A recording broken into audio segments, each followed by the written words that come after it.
Shri Radha Gokulananda ki jai, Sitaram Lakshman ki jai, Shri Gauranitai ki jai, Srila Prabhupada ki jai.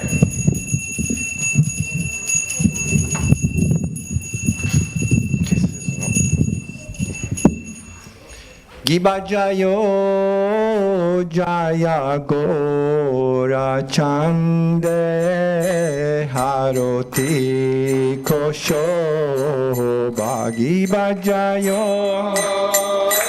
Jaya Gora Chande Haroti Kosho Jahanavi Tatavane Jagamana Lobaja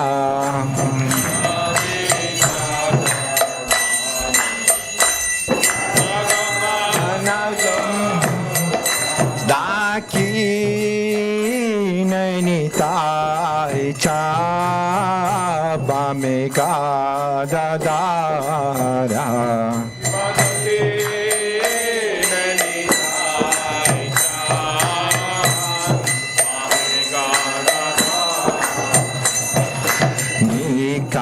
Te Advaita Shini Vasa Chatra Dharanika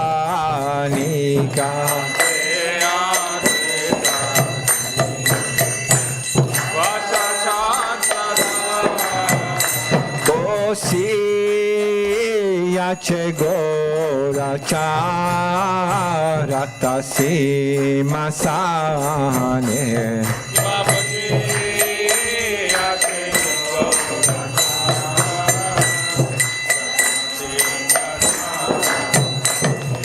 Haroti Korena Brahma Adi Deva Gane Haroti Korena Adi Deva Gane Nara Hari Adi Kori Chamara Dulaya Kori Maradulaya Sanjaya Mukunda Bashu Goshadigaya Mukunda Bashu Adigaya Sanka Baje Kanta Baje Madhur Madhur Madhur Baje Sanka Baje Kanta Baje Madhur Madhur Madhur Baje Nitya Gora Hari Bol Hari Bol Hari Bol Nitya Gora Hari Bol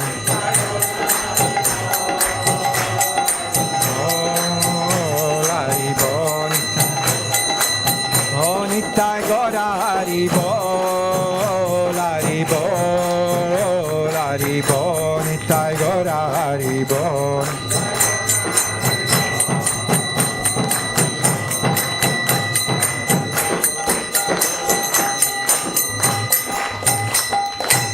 Sanka Baje Kanta Baje Baje Karatala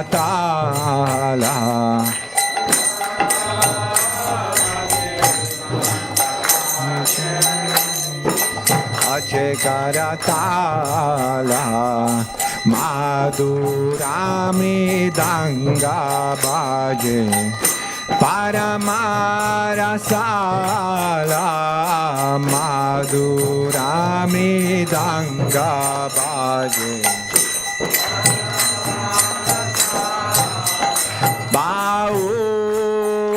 Koti Chandra Jini Vadana Hujavala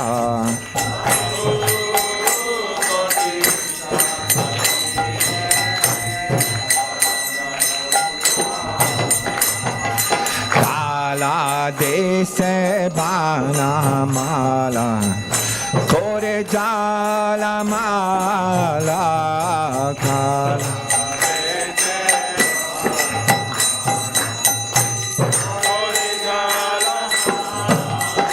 Shiva Sukana Radha Preme Gada Gada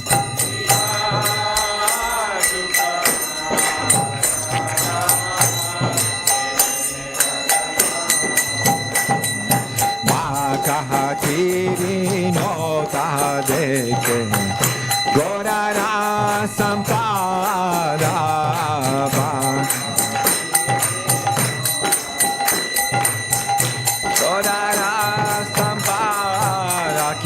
Jayo Jaya Gora Chande Haroti Koshoba Gora Chande Haroti Koshoba Anita Gora Haribo Laribo Laribo Anita Gora Haribo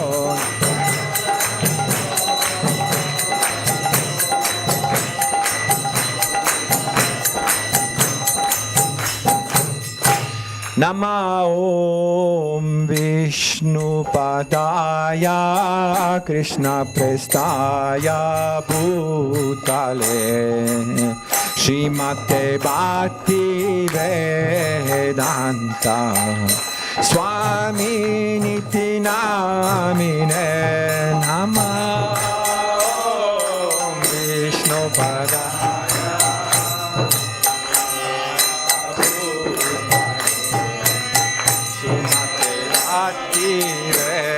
Bhaktivedanta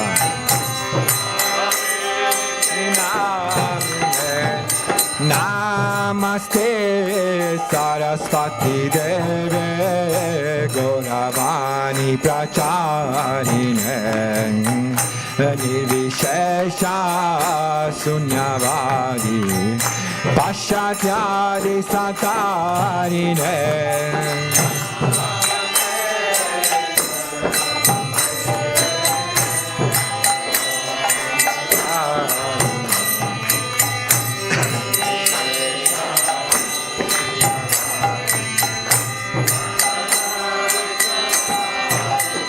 Jaya Shri Krishna Chaitanya Prabhu Nityananda Shri Advaita Gadadara Shivasadi Gaura Bhaktivedanta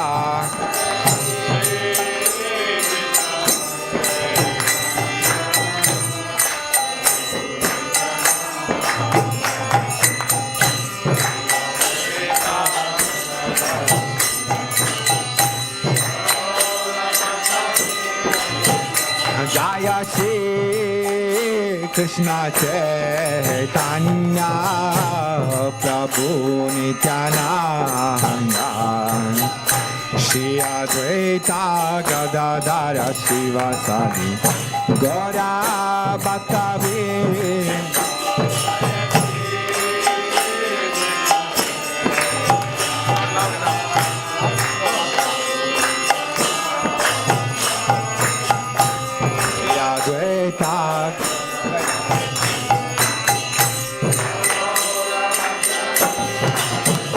Jaya Shri Krishna Chaitanya Prabhu Nityananda Shri Advaita Gadadara Shivasadi Gaura Bhaktivedanta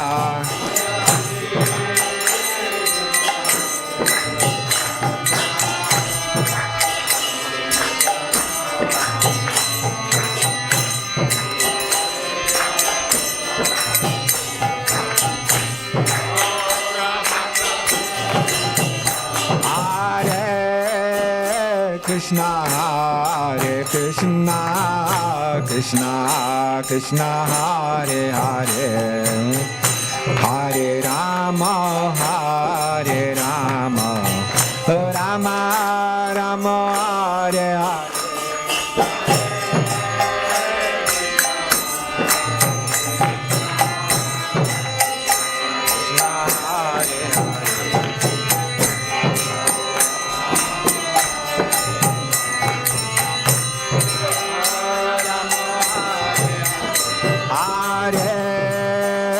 Krishna, Hare Krishna, Krishna Krishna, Hare Hare, Hare Rama, Hare Rama, Rama Rama, Hare Hare.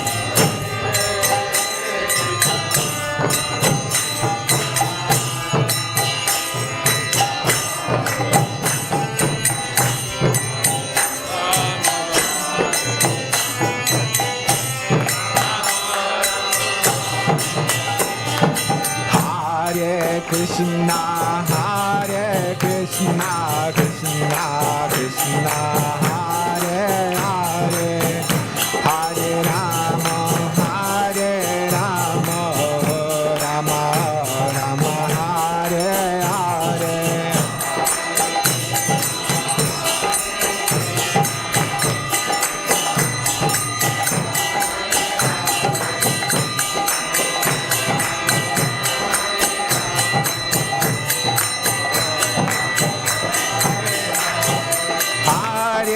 Krishna, Hare Krishna, Krishna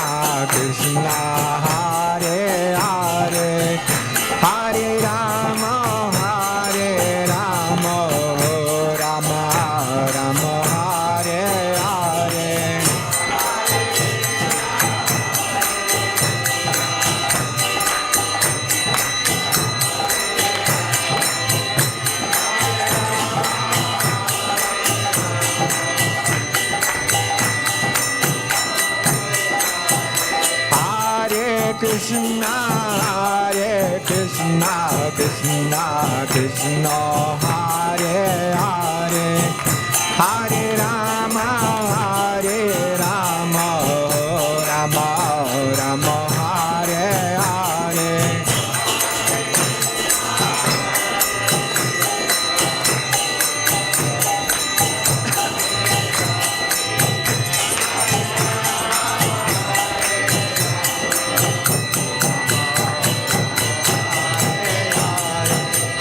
Krishna, Hare Krishna, Krishna Krishna, Hare Hare, Hare Rama, Hare Rama, Rama Rama, Hare Hare.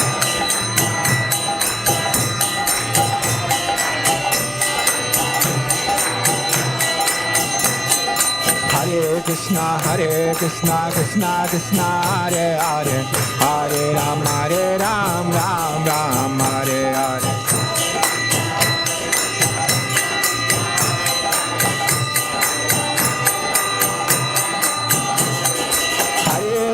Hare Krishna, Krishna Krishna, Hare Hare, Hare Ram, Ram Ram, Hare Hare.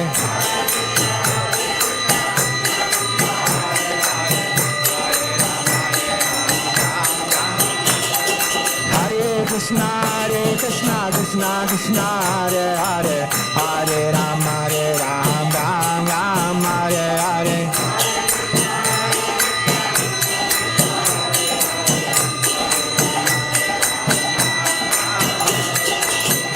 Krishna, Krishna Krishna, Hare Hare, Hare Ram, Ram Hare Hare.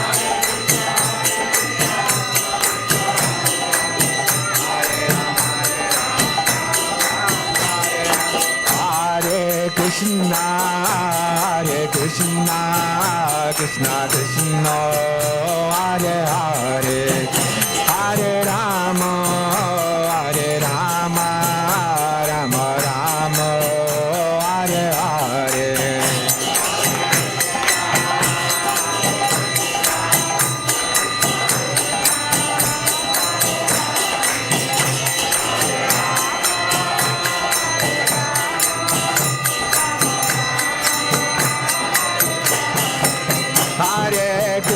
Hare Krishna, Krishna Krishna, Hare Hare, Hare Rama, Hare Rama, Rama Rama, Hare Hare.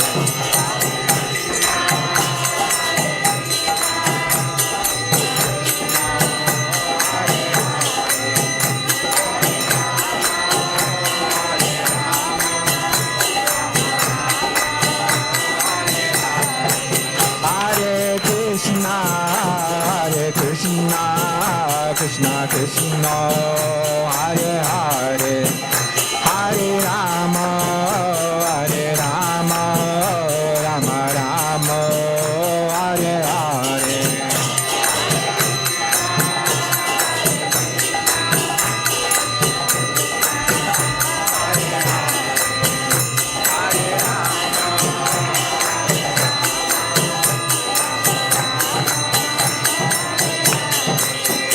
Jaya Radha Gokulananda Radha Gokulananda Radhe Jaya Radha Gokulananda Radha Gokulananda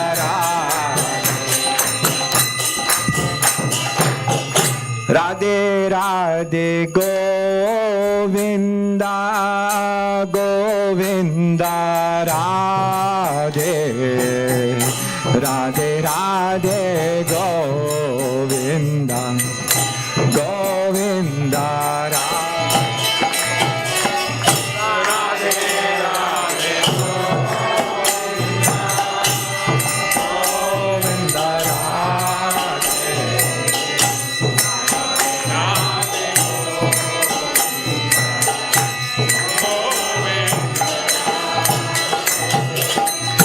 Radhe Radhe Govinda Govinda Radhe Radhe Radhe Govinda Govinda Radhe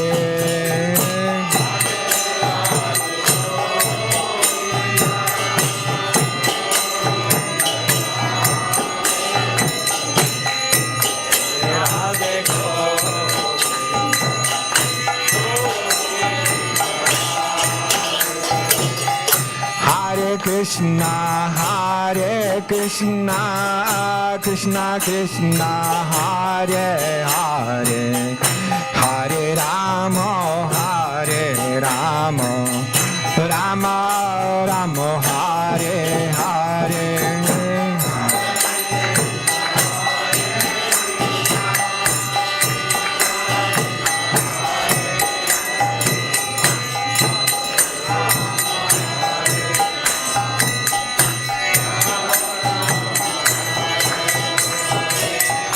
Hare Krishna Hare Krishna Krishna Krishna Hare Hare Hare Rama Hare Rama Rama Rama Hare Hare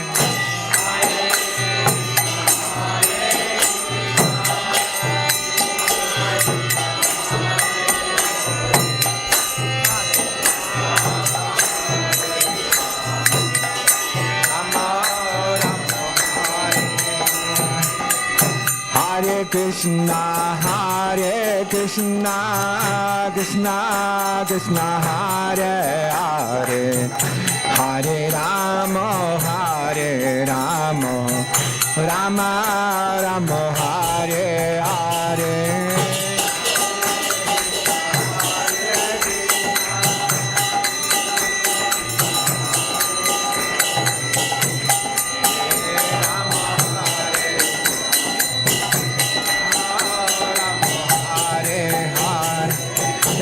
Hare Krishna Hare Krishna Krishna Krishna Hare Hare Hare Rama Hare Rama Rama Rama Hare Hare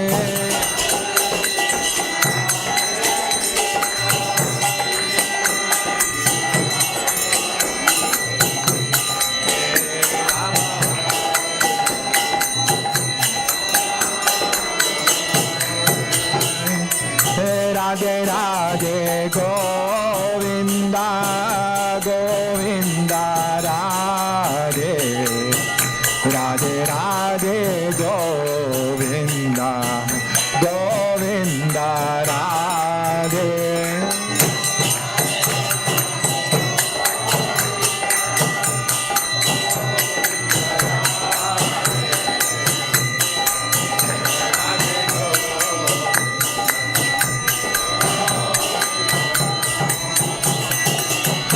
Radhe Radhe Govinda Govinda Radhe Radhe Radhe Govinda Govinda Radhe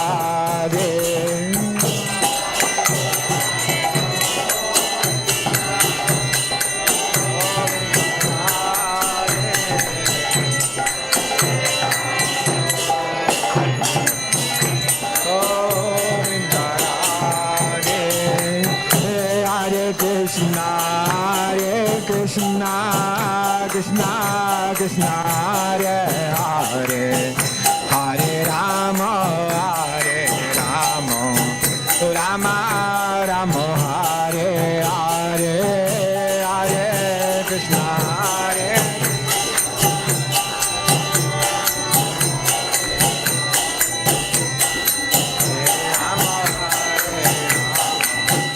Rama Gokulananda Radha Gokulananda Radhe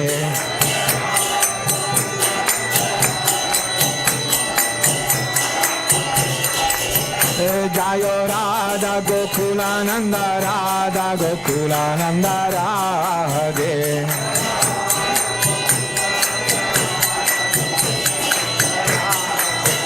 Jayo Sitara Lakshmanu Ma Jayo Sitara Lakshmanu Ma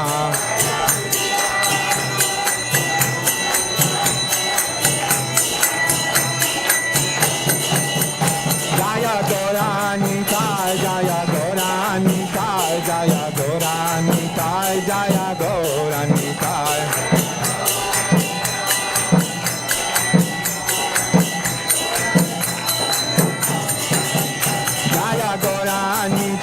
Jaya Goranika Jaya Goranika Jaya Goranika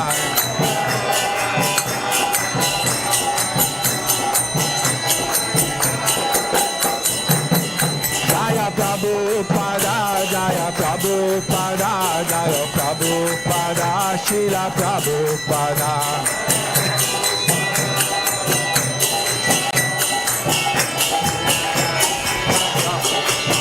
Jaya Prabhupada Jaya Prabhupada Jaya Prabhupada Srila Prabhupada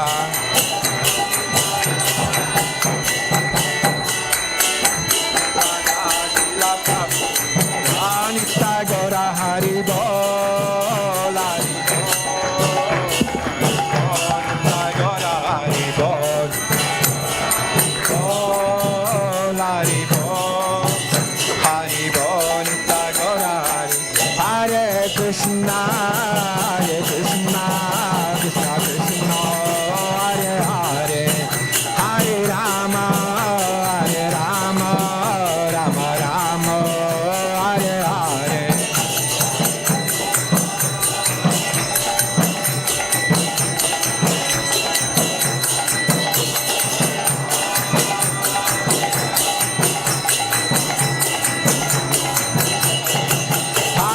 Krishna Krishna Krishna Hare Hare Hare Rama Rama Rama Hare Hare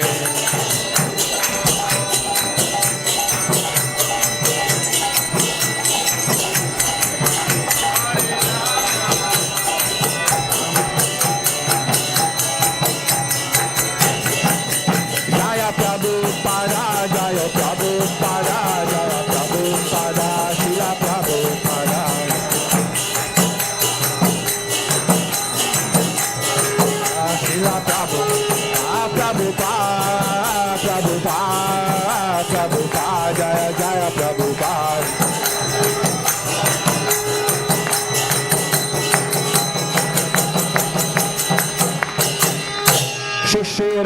Radha Gokulananda Ki Jai. Okay, so we just ask everyone to put their arms in the air nice and high, and can you take a deep breath? You can repeat after me, please. Hare Krishna! Hare Krishna! Krishna Krishna! Hare Hare! Hare Rama! Hare Rama! Rama Rama! You did very well. So now you got the opportunity to bow down. For a year and a half we weren't allowed to bow down, so make the most of it. You know? Okay, so we're going to do a Premadwani prayer, then we're going to have Nrsimha Pranam. After that we're serving little Mahaprasad next door. Also, there's another program that's going on in the Haveli that you are all invited to attend. It's the Bhakti Janani program. They're doing a fire yagya for Lord Nrsimhadev. So as you go in the Haveli, it's on your left-hand side, and you'll be going till 8:15. So any of you want to go in, you're welcome to go in there. Jai Om Vishnupada Paramahansa Parivaraja Kacharya Astottara Sata Sri Srimad His Loving Divine Grace Abhay Charana Ravinda Bhaktivedanta Goswami Maharaj Srila Prabhupada Ki Sri Ananda Koti Vaishnav Vrinda Ki Namacharya Srila Haridas Thakur Ki Shri Rup Shri Sanatan Bhatta Raghunathi Jiva Gopala Bhatta Das Raghunath Sad Goswami Prabhupada Ki Prem Sikho Shri Krishna Chaitanya Prabhu Nityananda Shri Advaita Gadadhar Shri Vasudeva Gaura Bhaktivedanta Ki Shri Bhaktivedanta Manor Ki Shri Harinam Sankirtan Yoga Dharma Ki Shri Gangamai Jamunai Ki Brihamaranga Transcendental Book Distribution Ki Shri Rama Vijay Mahamotsav Ki Jai Vaishnav Sangha Vaishnav Seva Ki. All glories to assembled devotees. All glories to the assembled devotees. All glories to assembled devotees. All glories to the Lord Sri Sri Guru and Sri Gauranga. So please remain for Nrsimha Pranam. Thank you. Hare Krishna.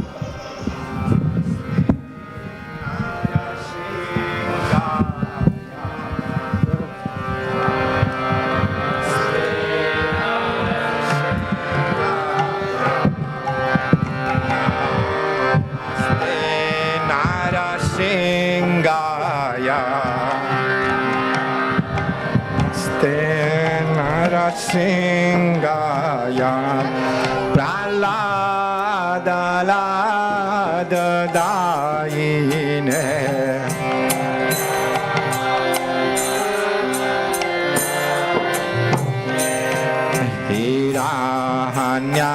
Hiranyakashi Purvashaya Yakashi Purvashaya Sila Tankana Kalaye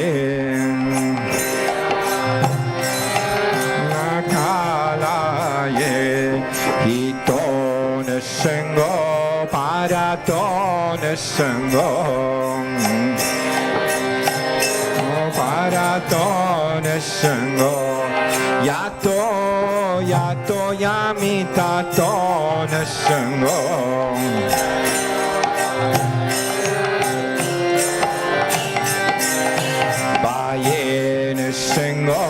Ridayen Sango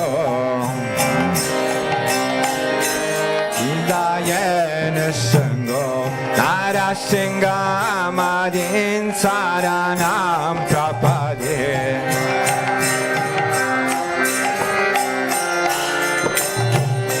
Narasima Madin Saranam Prapade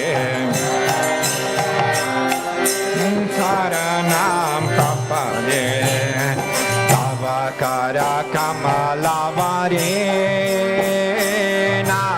Nakama Buddha Senga Talita Hiranyakashipu Tanu Benga Keshavadita Narahari Rupa Jagadishare Jaya Jagadishare Jaya Jagadishare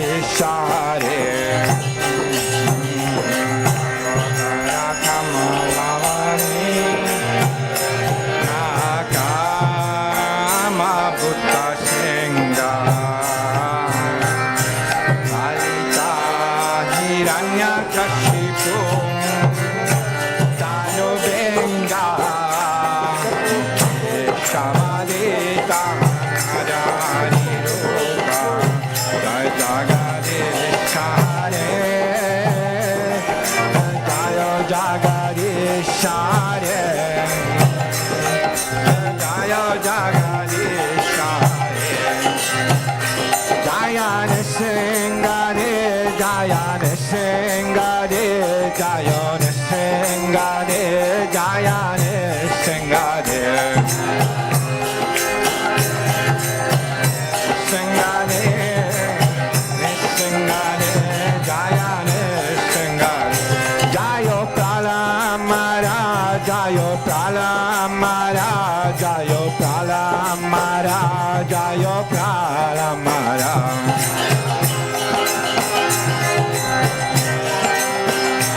Jaya Pralamara Jaya Pralamara Jaya Prabhupada Jaya Prabhupada Jaya Prabhupada Shila Prabhupada Jaya Prabhupada Prabhupada Shila Prabhupada Anitya Gora Haribo Haribo Haribo Anitya Gora Haribo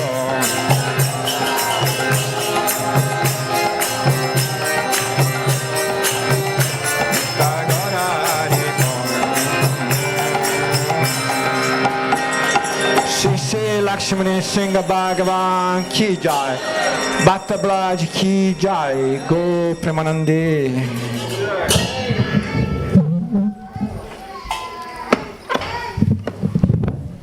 Okay, so just a reminder again, in the Haveli, they're having a Bhakti Janani Ekadashi program. So if any of you want to go and sit and attend that program, they're going to have a fire yagya for Lord Nrsingadev. You're all welcome to go and attend. It's going to go on till about 8:15. Thank you. Hare Krishna.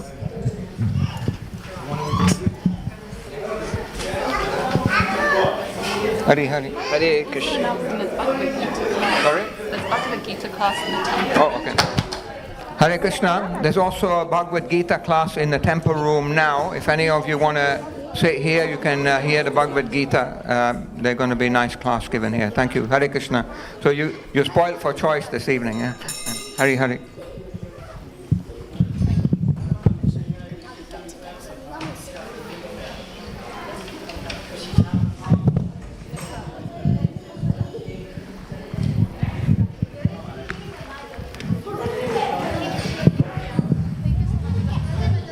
Connect the microphone. And then like I'm talking and like there is no microphone so no one can listen.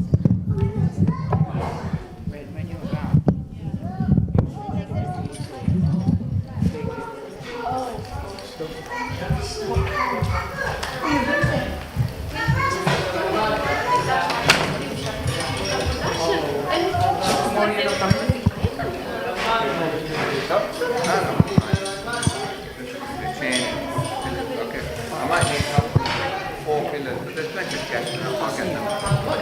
No worries, thank you.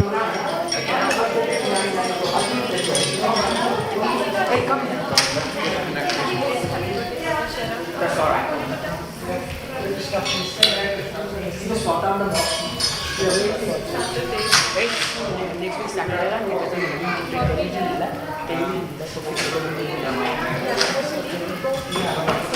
These are 4 connected.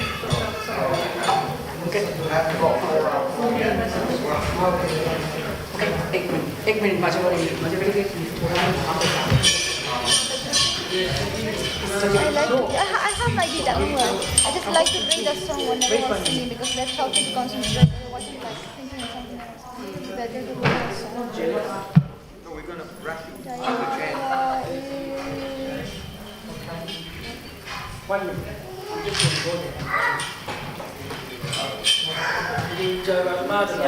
Yeah, but in 15 minutes still you have to wait a little bit because it's not hasn't started just yet. 48. I mean, you can start. No, better to start on time because people must be like waiting to a certain time to start, you know? Better to do it just like. Because it's on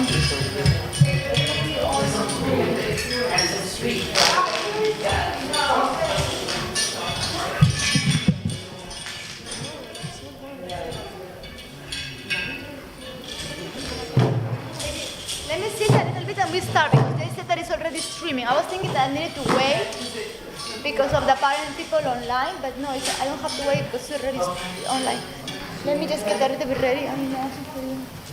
Go, you just open door there.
So we can start whenever you want, okay? Just get it.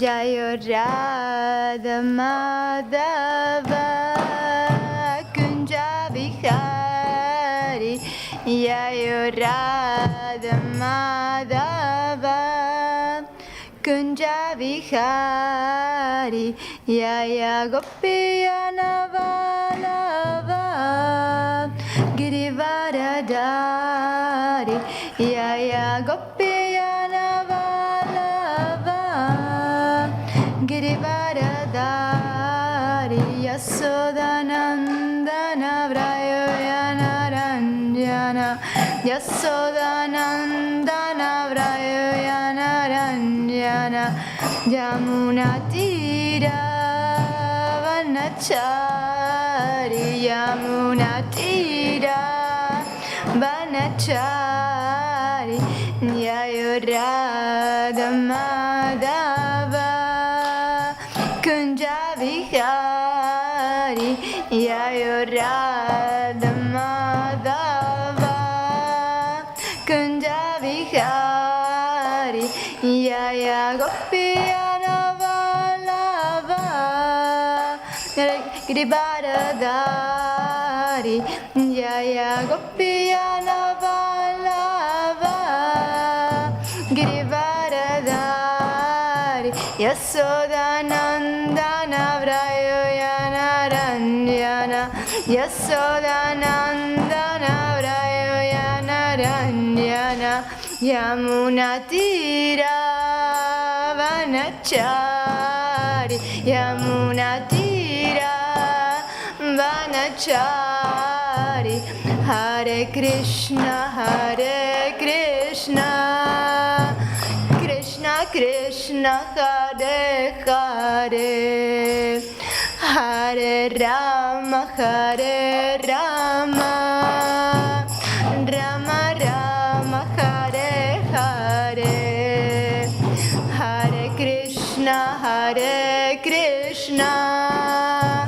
Krishna Krishna Hare Hare Hare Rama Rama Rama Hare Hare Hare Krishna Krishna Krishna Hare Hare Hare Rama Rama Rama Hare Hare Hare Krishna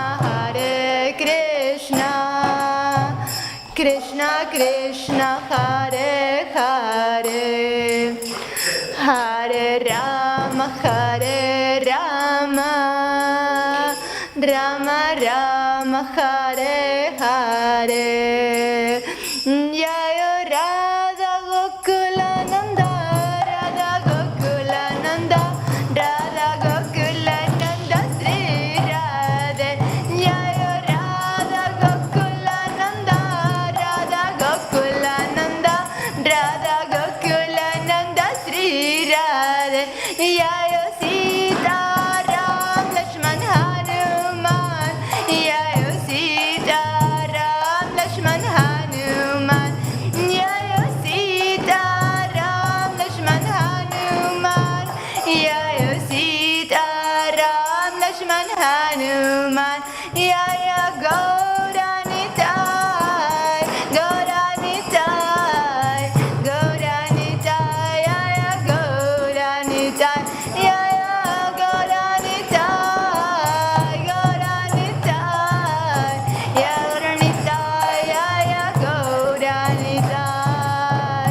Hari Bol, Hari Bol, Hari Bol, Nitai Gaura, Hari Bol, Nitai Gaura, Hari Bol, Hari Bol, Hari Bol, Nitai Gaura, Hari Bol. Jai. Thank you so much for coming today to the class of the Gita. For the devotees that are here in the temple, our devotees that are online. Today we're going to be reading about chapter 7, Knowledge of the Absolute, text 15. So we should start like Om Bhagavate Vasudevaya, Om Bhagavate Vasudevaya, Om Bhagavate Vasudevaya, Om Bhagavate Vasudevaya. Okay, we are reading about text 15. Let us start with the prayers. Om Namo Vishnu Padaya Krishna Prastaya Utale Srimate Bhaktivedanta Goswami Iti Namine. Om Namo Vishnu Padaya Krishna Prastaya Utale Srimate Bhaktivedanta Swami Iti Namine. Namaste Sarasvati Deva Gauravani Pracharine Nirvisesa Sunjavadi Paschataya Satarine. He Krishna Karuna Sindhu Dinavandhu Jagatpate Gopesha Gopika Kanta Radha Kanta Namostute Tanta Kanchara Gaurangi Brindavaneshwari Vrishabhanu Sutta Devi Pranamami Hari Priye. Offer my respectful obeisance to the all auspicious Lord Ramachandra, the Lord of the Raghu dynasty and the husband of Sita Devi. And we're going to read about text 15. Text 15, text 15, chapter 7. Namam dush. Do you have the Gita there for you? Yeah, thank you. Namam dushriti no mudaha. Prapajante naradama. Prapajante naradama. Maya partayanana. Maya partayanana. Asuram babamashritam. Asuram babamashritam. Okay, translation. Okay, do you want to repeat it once? Like fast, Prabhu? Do you want to say it? You don't mind? Say it? Okay.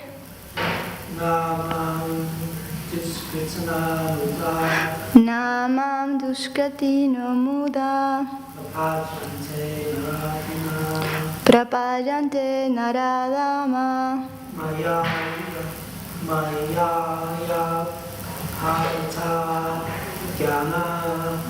Mayaya parta yananana.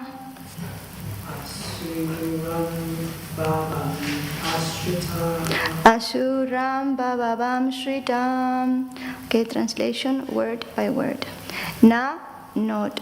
Mam, unto. Na, not. Mam, unto. Unto me. Dushkritina, miscreants. Mudaha, foolish. Prapajante, surrender.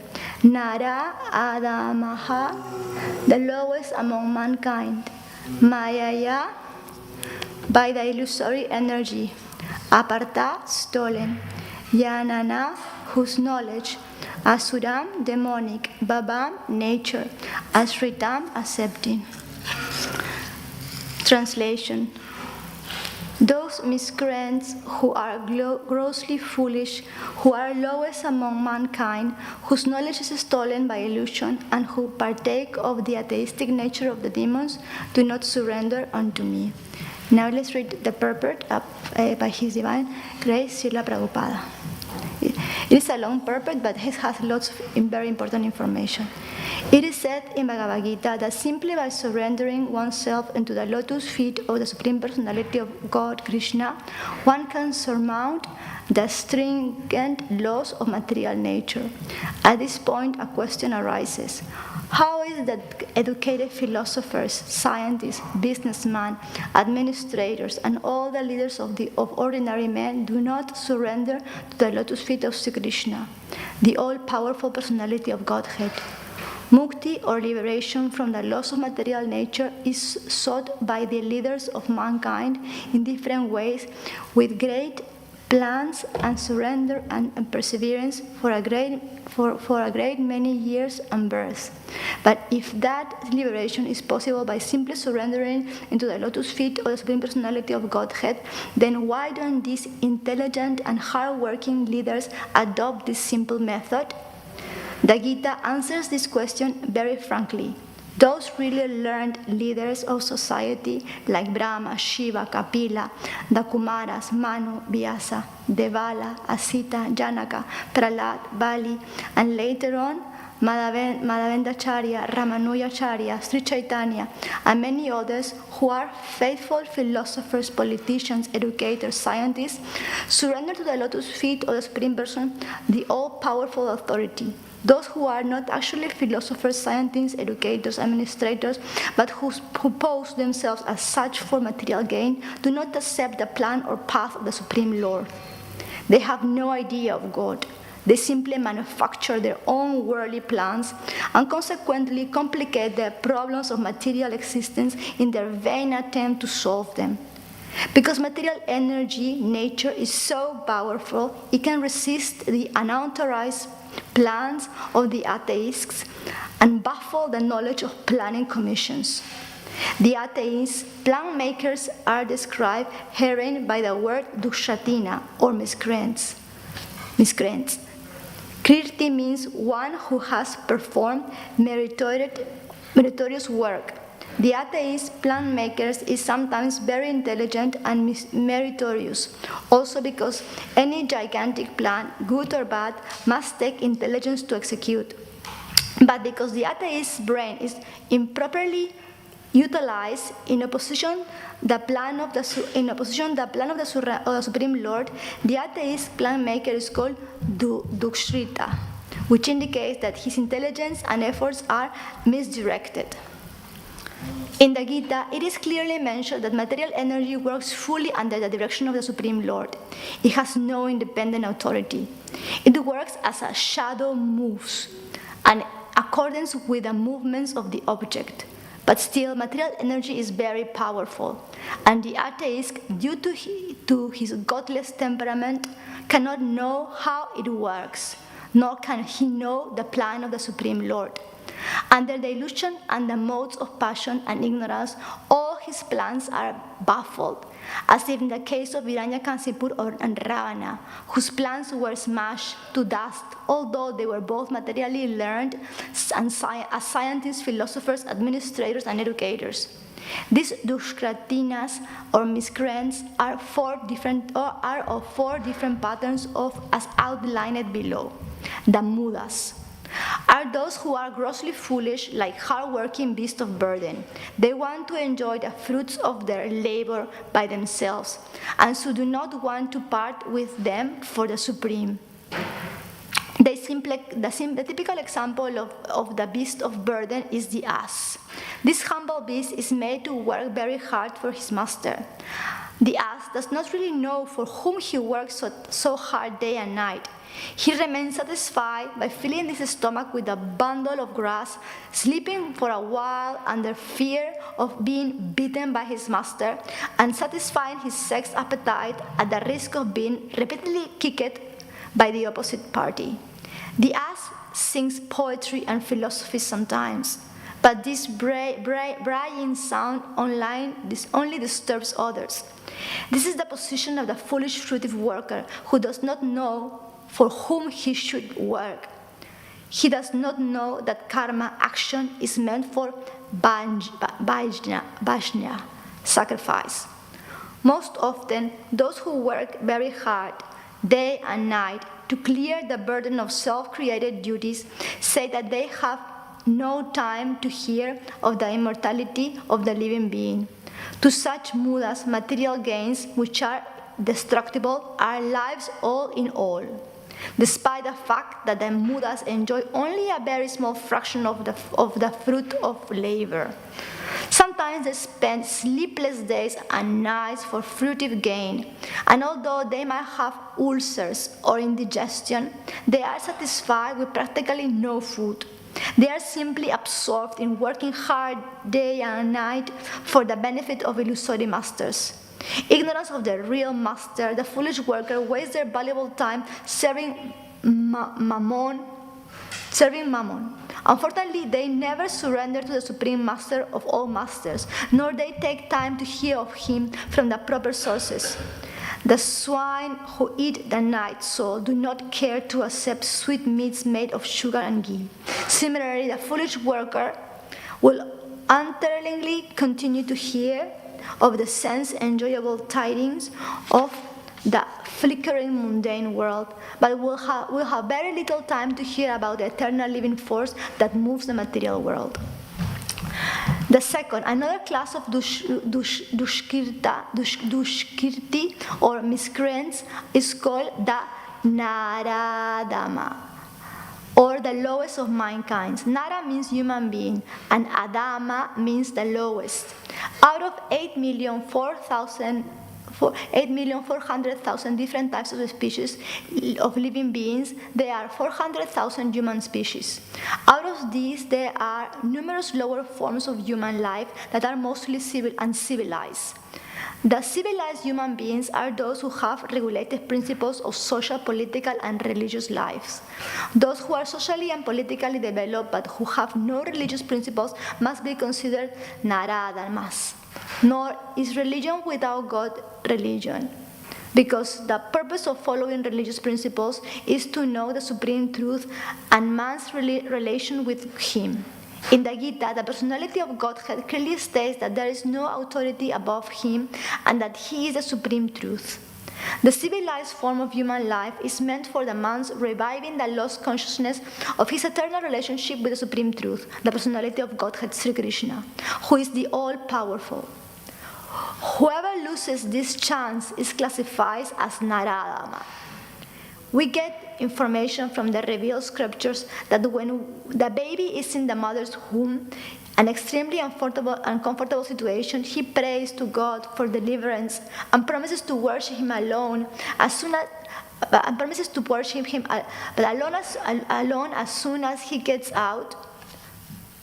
To pray to God when he is in difficulty, it is a natural instinct of every living being because he is eternally related with God. But after his deliverances, the child forgets the difficulties of birth and forgets his deliverance, also being influenced by Maya, the illusory energy. It is the duty of the guardians of children to revive the divine consciousness dormant in them. Then 10 processes of reformatory ceremonies as enjoined in the Manu Smrit, which is the guide to religious principles, are meant for reviving God consciousness in the system of Varnashram. However, no process is strictly followed now in any part of the world, and therefore 99.9% of the population is Naradama. When the whole population becomes Naradama, naturally all their so-called education is made null and void by the all-powerful energy of physical nature. According to the standard of the Gita, a learned man is he who sees on equal terms the learned Brahmana, the dog, the cow, the elephant, and the dog-eater. That is the vision of the true devotee. Sri Nityananda Prabhu, who is the incarnation of the Godhead as Divine Master, delivered the typical Naradamas. the brother Jagai and Madai, and show how the mercy of a real devotee is bestowed upon the lowest of mankind. So the Naradama, who is condemned by the personality of Godhead, can again revive his spiritual consciousness only by the mercy of a devotee. Sri Chaitanya Mahaprabhu, in propagating the Bhagavata Dharma or activities of the devotees, has recommended that people submissively hear the message of the personality of Godhead. The essence of this message is Bhagavad Gita. The lowest amongst human beings can be delivered by that submissive hearing process only. But unfortunately, they even refuse to give an oral reception to this message. And what to speak of surrendering to the will of the Supreme Lord? Naradamas, or the lowest of mankind, will fully neglect the prime duty of human beings. The third type of men that don't want to surrender to the Lord are called, the next class is Dushriti. It's called Mayaya Partha Janana, or those persons whose erudite knowledge has been nullified by the influence of illusory material energy. They are mostly very learned fellows, great philosophers, poets, literati, scientists, but the illusory energy misguides them, and therefore they disobey the Supreme Lord. There are a great number of Mayaya Partha Janana at the present moment, even among the scholars of the Bhagavad Gita. In the Gita, in plain and simple language, it is stated that Sri Krishna is the Supreme Personality of Godhead. There is none equal to or greater than him. He is mentioned as the father of Brahma, the original father of all human beings. In fact, Sri Krishna is said to be not only the father of Brahma, but also the father of all the species of life. He is the root of the impersonal Brahman and Paramatma. The Supersoul is every entity. In every entity is his plenary portion. He is the fountainhead of everything, and everyone is advised to surrender unto his lotus feet. Despite all these clear statements, the Mayaya Partha Janana deride the personality of the Supreme Lord and consider him merely another human being. They do not know that the blessed form of the human life is designed after the eternal and transcendental features of the Supreme Lord. All the authorized interpretation of the Gita made a class of Mayaya Partha Janana outside the purview of Parampara systems are so many stumbling blocks on the path of the spiritual understanding.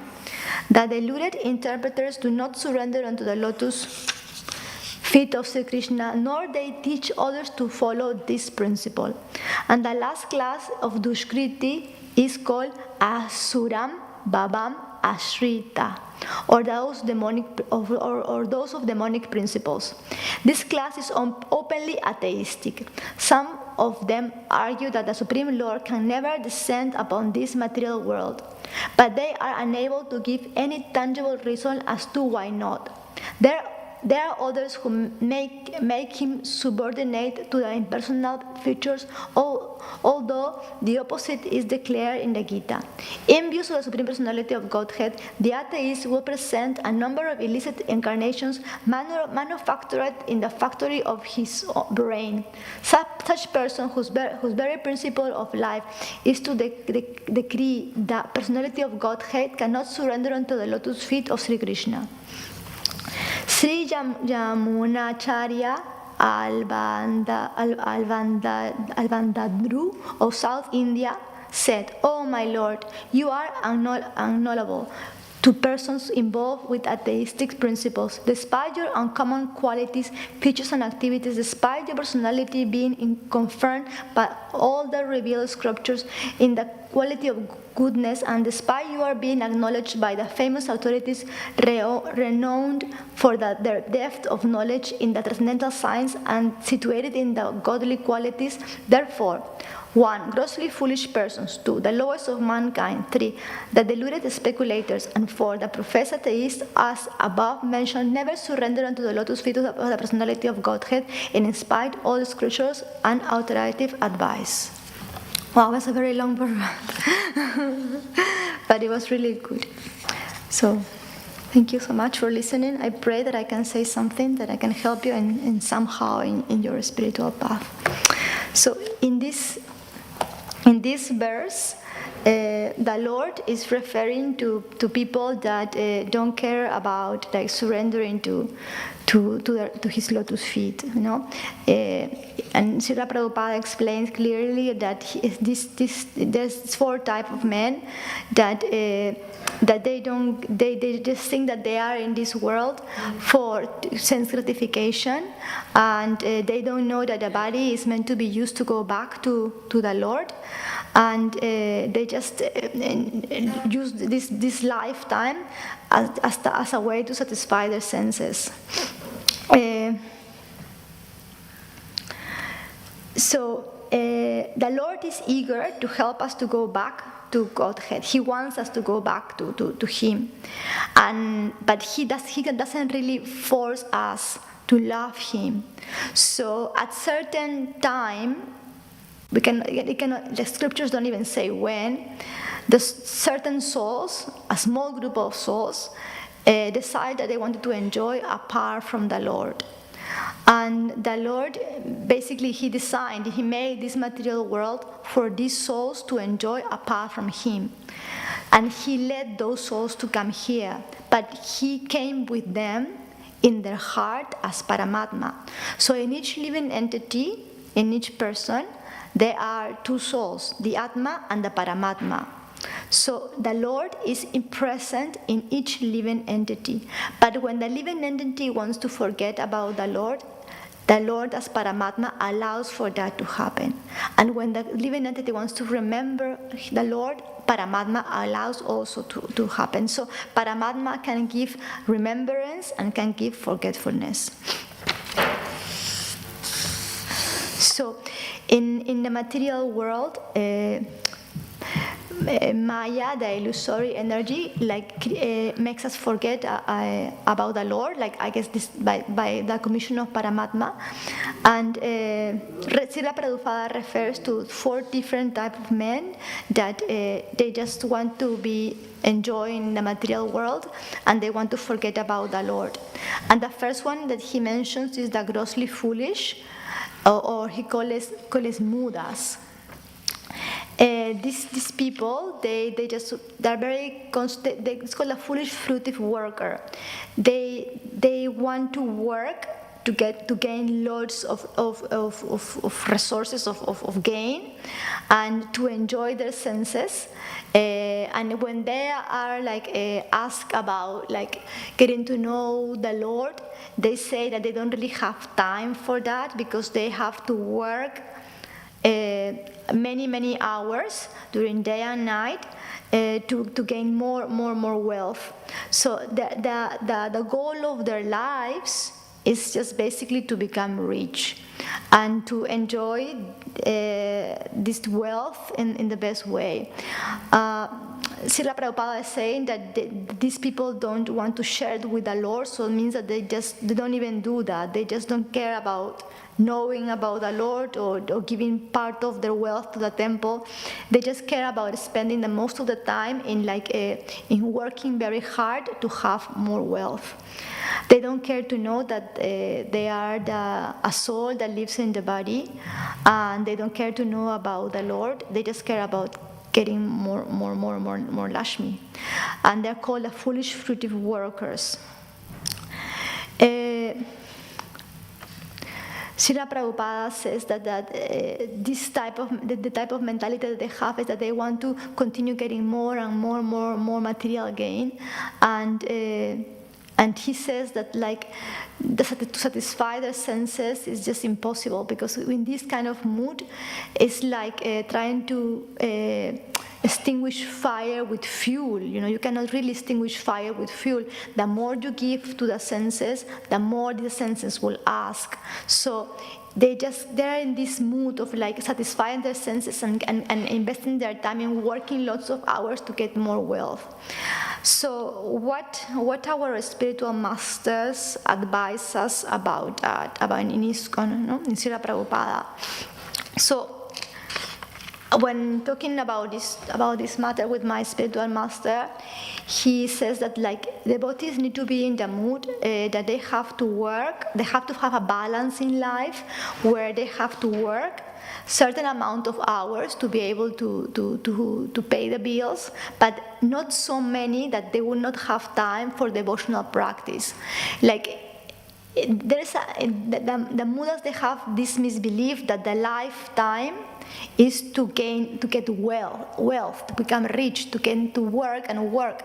But the mood of the devotees and the understanding of the devotees is that like this lifetime is to develop a relationship with the Lord. So the more time we can spend in our spiritual practice is better. But of course we understand that some of us, we cannot live in the temple and we need to live outside and we need to work. But we have to find a balance and a type of work that allow us to work certain amount of hours, let's say 6-8 hours, so we can, after that we can have time to go to bed early, to wake up early and do our chanting, to study at least 1 hour a day. We need to find that balance, otherwise this lifetime is just a waste, And the problem with the Buddhas is that they don't know that this lifetime is a way to go back to the Lord, to regain our lost relationship with the Lord, and it's not meant to get a lot of wealth. So that is the grossly foolish Buddhas. And then after that, they come the lowest of mankind, or Naradamas. Srila Prabhupada refers to them, to the non-devotees. These people, they do follow some regulative, like principles of life. They have a regulated life. They go to work. They provide for their families, but they don't care about learning about the Lord. They don't follow religious principles, and they don't have the Lord in their lives, So they just have a regulative life in the sense that they go to work, they pay their bills, they look after their children, after the parents. They're responsible with whatever they do, but they just they live in forgetfulness of the Lord. And Srila Prabhupada says that 99.9% of the population in this world, they are like that, and that the education that they have and the education that they seek for their children is not thought, doesn't take them, or doesn't take the children to learn about God. They just want to learn how to live in this material world in a very comfortable way, following some regulative principles of life in general, but not religious principles. They might be, Srila Prabhupada says, they might be socially and politically developed, but they don't have religious principles. Srila Prabhupada said that this type of people, they can become devotees if they receive the mercy of, if they encounter a devotee, He gave the example, we read again, he gave the example of Jagai and Madai, that like they encountered Nityananda Prabhu and they became devotees. So that's a very good example in the purport, that anyone can really become a devotee if they just have the mercy of meeting another devotee. In the morning we were talking about why do we receive this mercy? Why do we receive this mercy of becoming a devotee? And then Prabhu was saying in the morning, is the mercy, or is the pious traits from previous lives? How do we get how do we have this blessing of meeting a devotee? And actually, he was saying that it's more like a Madhyama Adhikari that we have really to encounter. We know that there is 3 types of devotees. The Kanistha Adhikari. The thing is, the Kanistha Adhikari is a person that is very new in Krishna consciousness and can see the Lord in the deity, but still cannot see the Lord in the living entities. But the Madhyama Adhikari, he is a type of devotee that he can see the Lord in the deity, and he can see the Lord in all living entities. So he's willing to be merciful and to preach to others. So we have, and the Uttama Adhikari is more a person that is in bhava, in full realization. We can say that Srila Prabhupada is a person that was an Uttama Adhikari that had to become a Madhyama Adhikari to be able to relate to all these new devotees and expand Krishna consciousness in the world. But anyway, my guru in this class today, I asked him. We had class of the Upanishads in Saturday Upanishad class online, and I asked this question because in the morning it was not clear to me, like, why do we get this blessing? And the answer was, it's causeless mercy. It's not because of your pious credits of previous lives. That was his plain answer. Because he said there's many people in this world that have done a lot of charity and they never become devotees. For some reason, the Lord gives this mercy. And I said, because it's not a desire, because there are many people that they don't even desire to be devotees. For example, is Jagai and Madha, they were not in the mood of wanted to be a devotee. So this is just the causeless mercy of the Lord that a person can encounter a Madhyama Adhikari and receive preaching, receive a book, and receive prasada. Then I ask also about three modes of material nature, because I was told that if a Naradama is in the mode of ignorance, he might not be ready to receive this preaching. He might not be open, because it is said that you have to be in the mode of goodness to be open to Krishna consciousness. And then he explained that mostly they are like in the mode of passion and with a little bit of mode of goodness, and that helps them to be open to receive the preaching and to start considering becoming a devotee. But usually, when these people are in this mode of ignorance, passion, you have to give them lots of prasadam. He explained that in another class.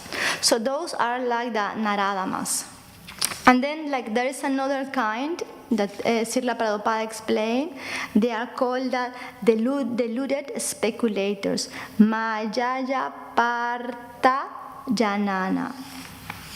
Srila Prabhupada explained that they are very learned people, but they have illusory energy has misguided them. So they may have a lot of knowledge, but not knowledge that is about the spiritual understanding. They have a lot of material knowledge, and the problem with this type of people is that they can make other people confused.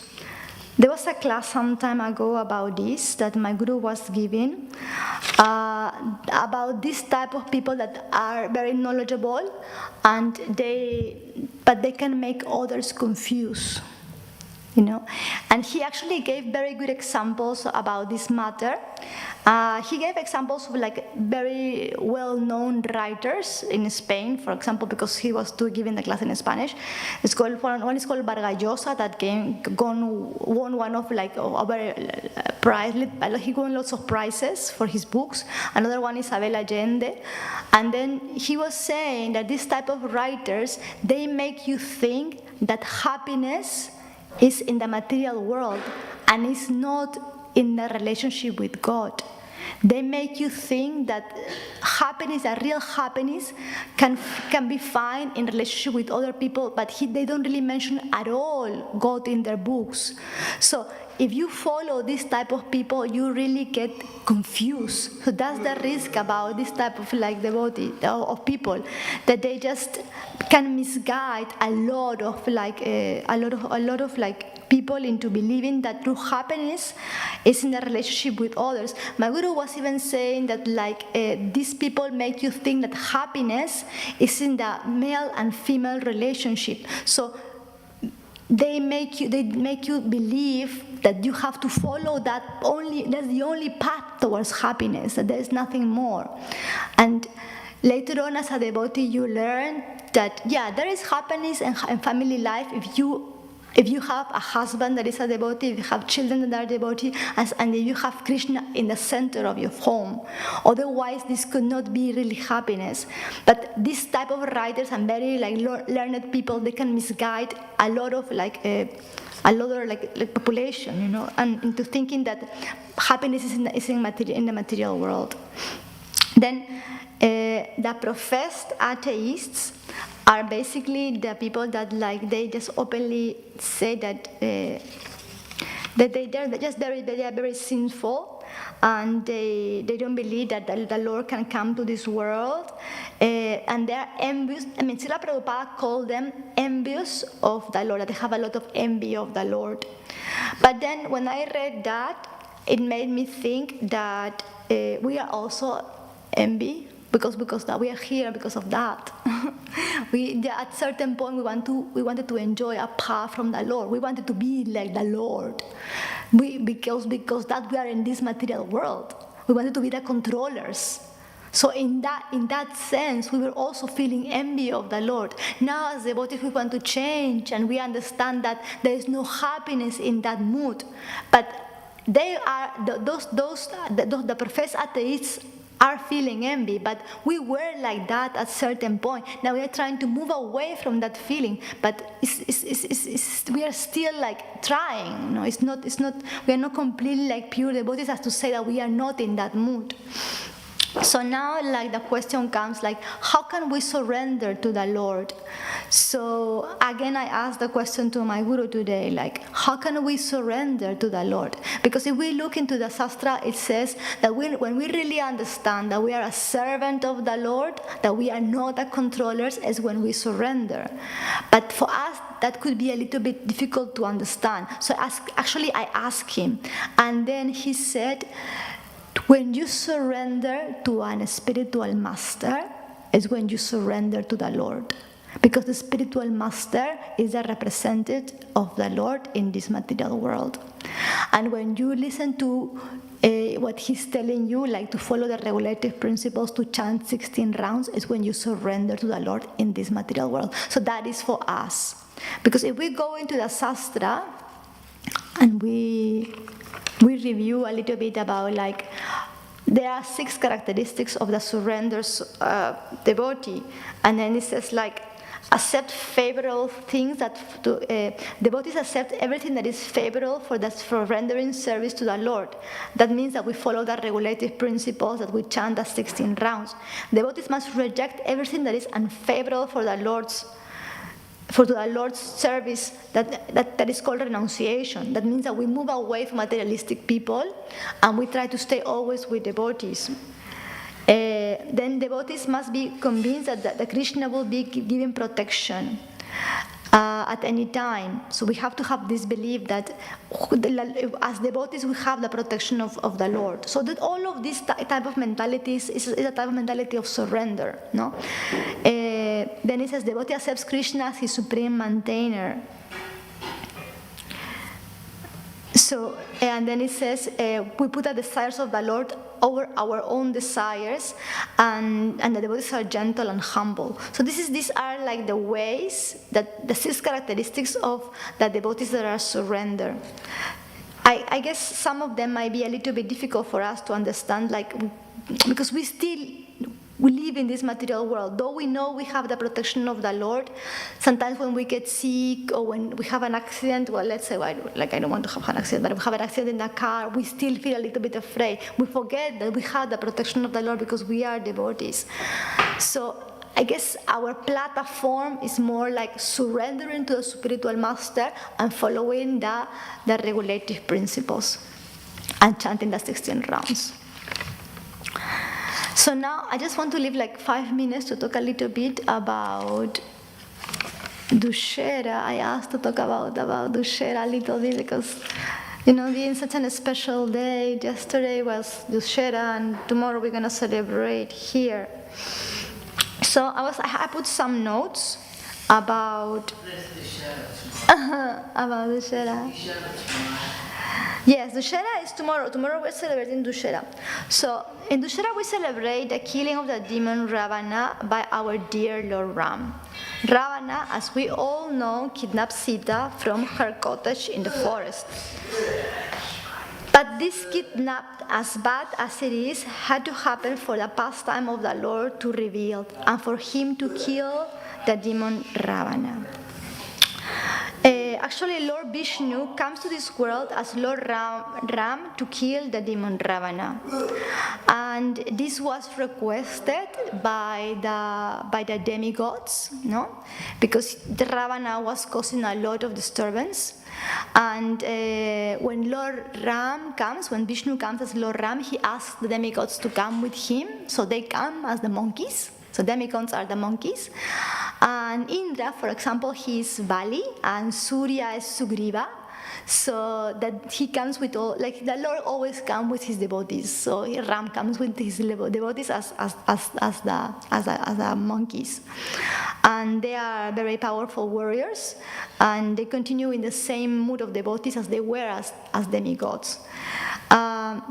But there is a very important aspect about this pastime, and it's the story of Vedavati. I don't know if you know Vedavati, the Sita in her previous life. Yes? So, Mother Sita, she met Ravana in her previous life as Vedavati. And in that lifetime, he also tried to kidnap her, actually. It's not the first time. Mother Sita in her previous life was a powerful yogini called Vedavati. She was the granddaughter of Brihaspati, the guru of the demigods, and she was the incarnation of the Vedas. But happened to be that Ravana saw her meditating in the Himalayas, and she was there alone. And he tried to seduce her and take her to Lanka. And she said, no, only Vishnu can be my husband. And I'm here meditating 1,000 years for Vishnu to be my husband. So she refused to go with him.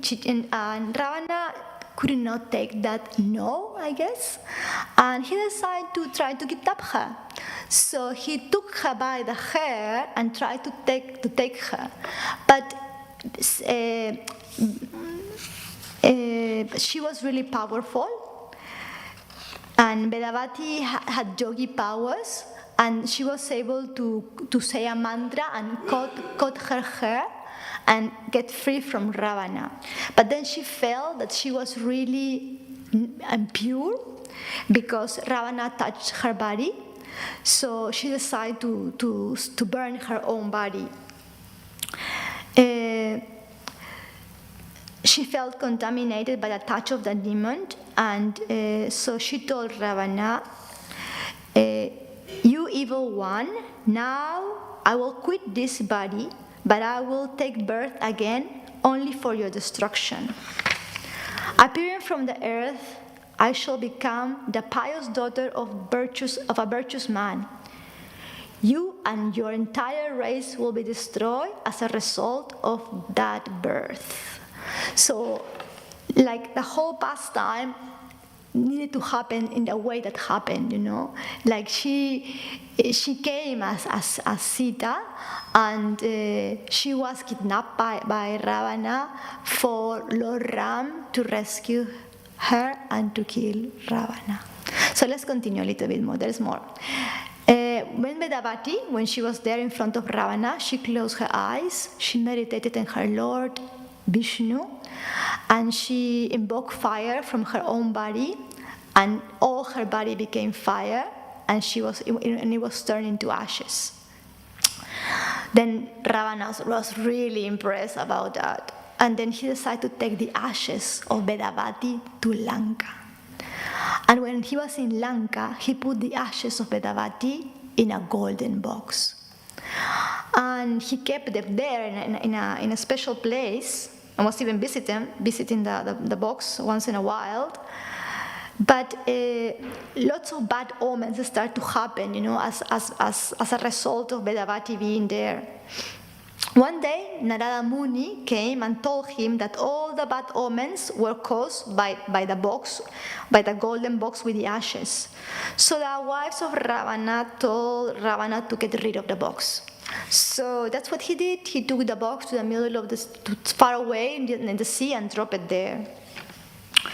Some time passed, and the box by the ocean and by the sea was brought to India. The waves carried the box to the shore of India, where it lay buried into the sand. So it was buried there for some time until some robbers found the box, and they took the box to the forest of the north of India, where they hid the box under a tree. But then there was a big flood, and the box was taken by the water to Mithila. And they were there in the river basin for some years until King Janaka decided to go to this river basin and try to do a sacrifice.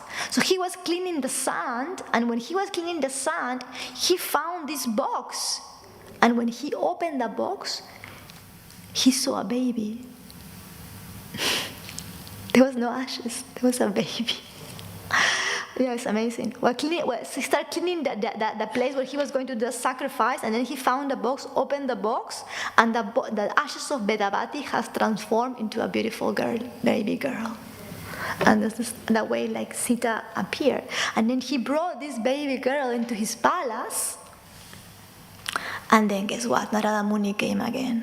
And then he told him, this beautiful girl, she's the eternal consort of the Lord. And soon she's going to marry Vishnu. So when Sita was little, she was telling everybody, I'm going to marry Vishnu, I'm going to marry Vishnu, because Narada Muni came and told us that I will marry Vishnu. And then King Janaka had a big responsibility. He could not marry her to anyone. He needed to wait for Vishnu to come, So in the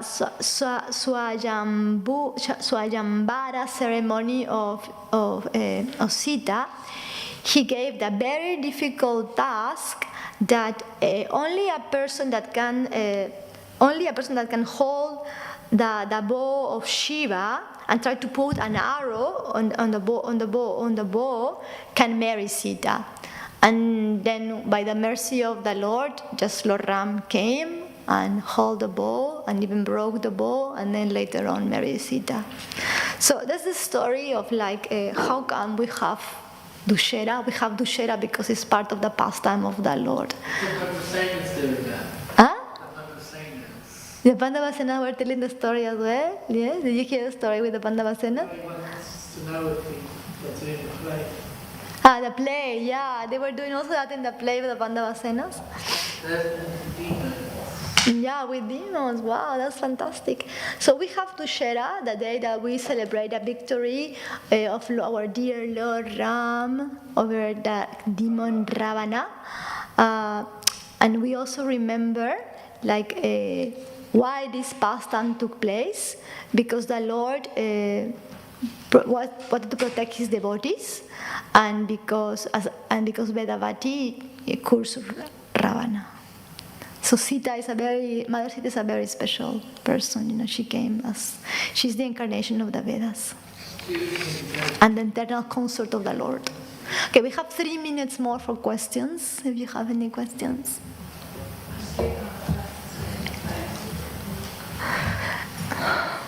I don't think it's working very well, but yeah. Hare Krishna. Yes. It's working a little bit. Ravana, yeah. Lord. I had a question about this. So you were saying how you asked your Guru Maharaj that, how do we actually come? Because it wasn't clear for you, and that actually it's by causeless mercy. Yes, he said that today. Yeah. And it's not by pious credit. Yeah, that's what because I also ask because I think I read in somewhere, even I'm not sure if in the Gita, if it's because of the pious credits, but he said that there's many people that do a lot of charity in this world, and they have collected a lot of pious credits, but they never become devotees. So it's actually by the causeless mercy of the Lord. That's what he said. It makes sense. I just have one kind of doubt, I guess, about it, because there's one verse in Srimad Bhagavatam, I can't remember where it is, it's in first canto, I think maybe chapter 5, and it says something along the lines of the causeless mercy is always coming to the advanced souls or something, and if it's causeless mercy, then how can it just come to those advanced souls? And the way that it's explained is that because causeless mercy is everywhere, but just you have to be at a certain level to be able to see that mercy. And so you just have to be in the correct place sometimes. Yeah. Because the causeless mercy could be just living near the temple and getting the opportunity of receiving prasadam. Like for example, when I was going in Harinam in Spain, in Madrid, we were always getting lots of prasadam, and we were like giving it to the people, there in the streets. So just the causeless mercy could be just being in the correct place at the correct time, and then getting prasadam. And then when you start getting prasadam, something happens. Or just being in the correct place where you can receive a book. Yeah, it's true. Yeah, it's just that the mercy is there. The mercy is that little arrangement of that you meet someone that like gives you some mercy. That you meet a devotee that gives you prasadam, that gives you a book. Yeah. Or you just listen to the devotees in the streets. Like I remember, when I was 8, I think my mother knew that the Harinam was coming, but I didn't know. And then over a sudden the Harinam came. Thank you so much. And I saw all the devotees there. Most of them were in orange, actually, chanting. And I was just receiving there the mercy. I was just in the correct place to see this beautiful Harinam and the devotees chanting the glories of the Lord. It's just being in the correct place in the correct moment. I don't know if my mom took me there because she didn't say, or we just encountered them there. Both of us. She was super happy and I was super happy to see them. The mercy is just the way the Lord gives it is because He cannot make you love Him. He cannot push you back into them because He wants you to be back in the spiritual world. The Gita says the Lord is eager for us to go back to the spiritual world, but He's not going to force us to go back or to love Him. But He can do this little type of arrangement. Then you can choose to read the book, or you can choose to have the prasad. You can choose to stay and look at the Harinam and listen to the chanting, or you can choose to go. Then the choice is also there, but He's giving the little mercy. Thank you so much. Thank you so much. Hare Krishna. Thank you so much. Thank you. Thank you. Hare Krishna. Yeah, thank you. I think I'm just still thinking that, not everybody takes that book, not everyone will take that prasad, so they have to have some openness to start with.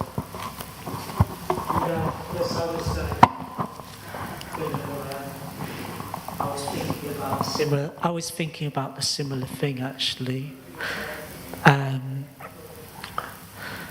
because I've discussed this with other devotees, and they've said, I've always often put the point that, it's by, the spiritual pious activities, that, can... I think he was not referring about pious spiritual activities. He was referring to just pious activities considered charity. Yes. That is because he was saying lots of people that give charity in this world, they never become devotees. And they don't even want to become devotees. Yeah, but this is slightly different point. I've spoken to devotees, and one devotees I've spoken a few times about on this subject of whether it's causeless mercy or spiritual piety, that we've done a Sukriti. But I think spiritual piety, it might take you there, yeah. Yeah. But I don't think when I was talking to my guru, he was referring to spiritual pious activities. He was not referring to spiritual pious activities. He was referring just to pious activities like charity. A spiritual pious activities is just giving mercy to other people. It's different. There is some spirituality there. It's seeking somehow for the Lord. So if you seek for the Lord, if you have the desire of the Lord, Paramatma in the heart will make you remember the Lord. It's said in the Gita. Yeah, I mean, it ties in with actually the purport, because there's people that they're so much in the, there's some like the asses who are just working. Yes. Their life is to work and, to get some enjoyment, and that's all it is. That's all, yeah. And so there's so much in ignorance because they're not even regulated. The first category, they're not regulated. They're not even regulated. It's No. just work and some little relief.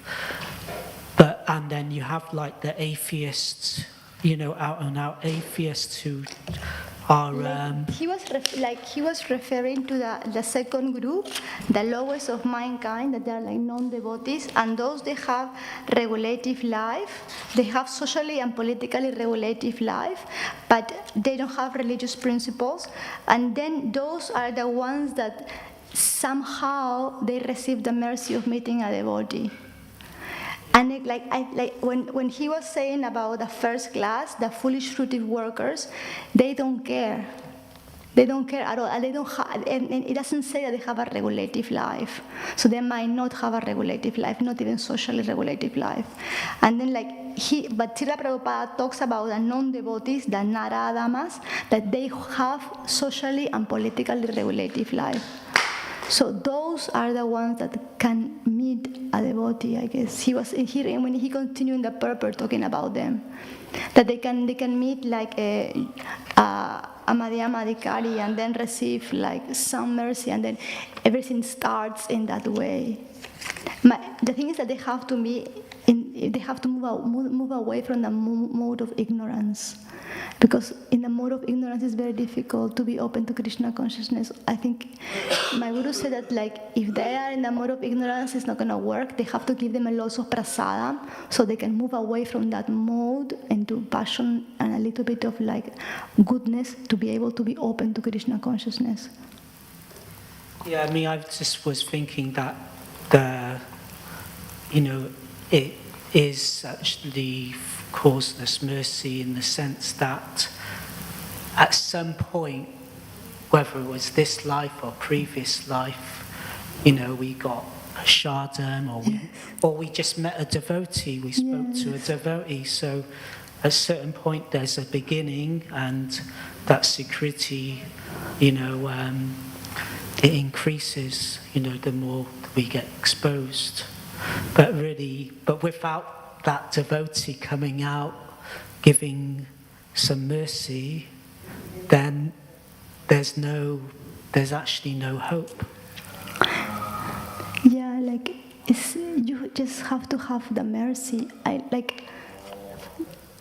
tell you about my own experiences, in my house, I remember seeing books of Srila Prabhupada as a child, because I remember seeing the photos of Ramachandra and asking my mother, who is this person that is so beautiful? And she would not be preaching to me, but the books were there. So eventually when I met the devotees, Srila Prabhupada was not a stranger. I have seen his photo many times.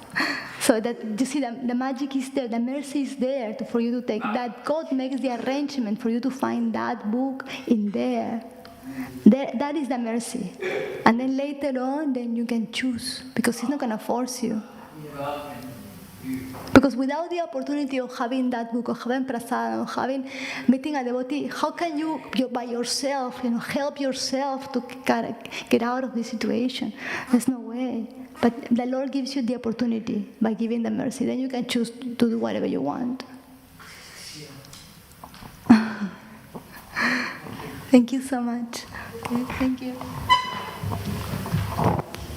Thanks.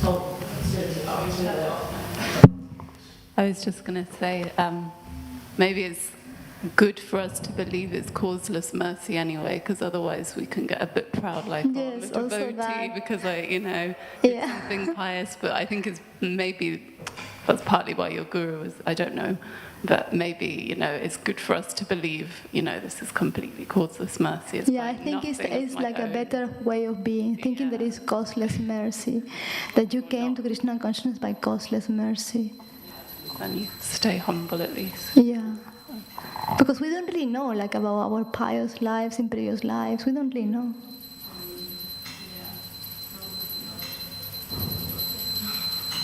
Thank you so much. Thank you, thank you.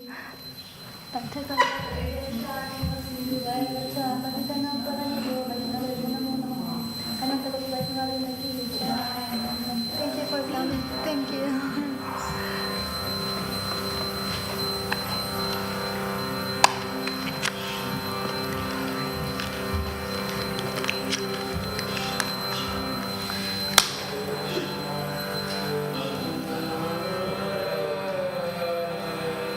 Maybe next time I can say a little bit about Kartik as well.